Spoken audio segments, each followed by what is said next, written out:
Hi, I'm Waseem, an Agile delivery specialist. And if you've ever led or worked on a remote Agile team that looked fine on paper, but felt painfully slow and disconnected in practice, you're not alone. And in this video, I'm going to show you exactly why that keeps happening and how to fix it. A few years ago, I worked with a team that had everything you'd expect. Daily stand-ups, Jira boards, sprint goals. On paper, it was perfect, but in reality, the stories were blocked, the developers were burnt out, stand-ups were just scripted status updates. You probably heard it before. Yesterday I worked, today I'll work. No blockers, rinse and repeat. They weren't a team, they were a collection of individuals surviving through rituals. Quick check, drop a yes in the comments if you've ever been a part of a team like that. Agile in theory, but broken in practice. And here's the truth, remote Agile isn't failing because of bad tools, it's failing because we forget the human engines of delivery. We pile on more tools, more ceremonies, more dashboards, but none of those fix the key issues. You know what does? Let's look at the data. According to Buffer's report, State of Remote Work, the top challenges for remote teams are the same every year. Loneliness, communication struggles, and collaboration breakdown. None of these are technical problems. They're human system failures. And that's why today I want to share with you a model that I call the three engines of remote delivery and how real leaders build high-performing teams wherever they work. The three engines are, number one, psychological safety.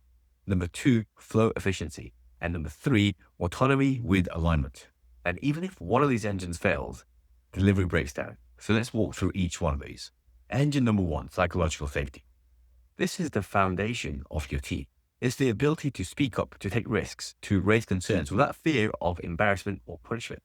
And it's not just a soft skill, it's a performance driver. For example, Google's Project Aristotle studied 180 teams and found that psychological safety was the biggest predictor of success. Not skill, not experience, but safety. And in remote teams, safety degrades twice as fast because there's no hallway chat, there's no subtle check-in after a TED school, there's no coffee runs to smooth out any friction. Instead, the silence grows. People stop raising blockers. Retros become polite but shallow. And before you know it, delivery slows down, trust erodes, and people just disengage.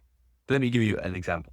I worked with a remote team where the retros were painfully quiet. Everything was fine, but the sprint report said otherwise. So we changed the questions. Instead of asking what went wrong, we asked what felt risky but worked. What tension did we avoid that was still alive? Within 6 weeks, more blockers had surfaced. And why was that? Because people felt safe being honest.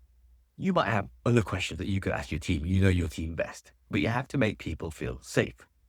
And in remote teams, it doesn't happen by accident. You have to build it deliberately, repeatedly, every sprint.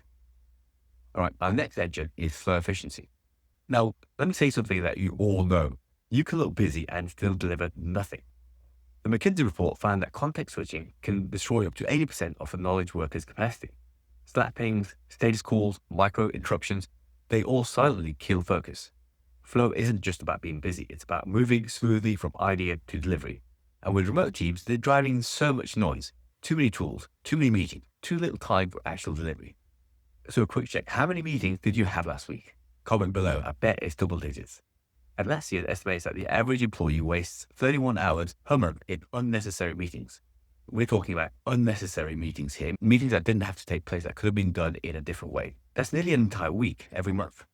So what can you do? In one hybrid team I supported, we cut our recurring meetings in half, we created 3-hour daily teamwork blocks, and we defined done more tightly.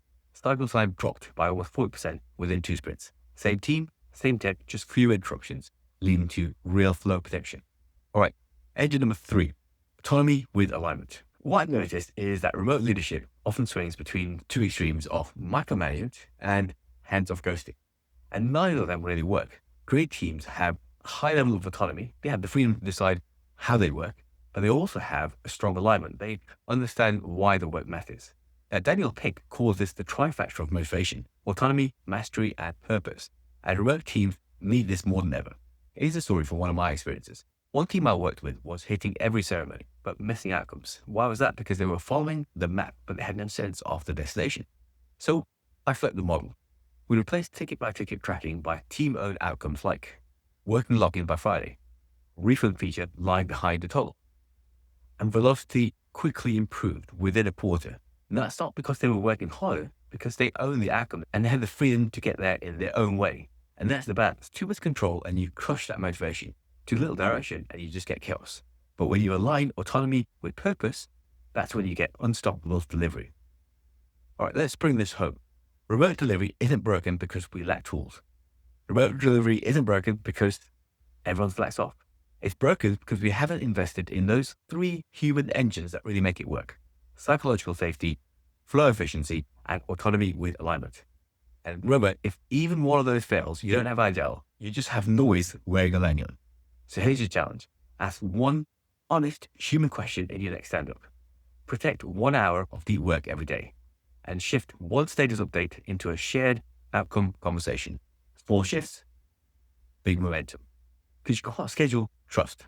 You can't Jira your way into flow. You can't spreadsheet ownership, but you can lead it. Don't manage the screens, lead the people, and deliver the flow. If this resonates with you, like, comment, or share with someone who needs to hear it.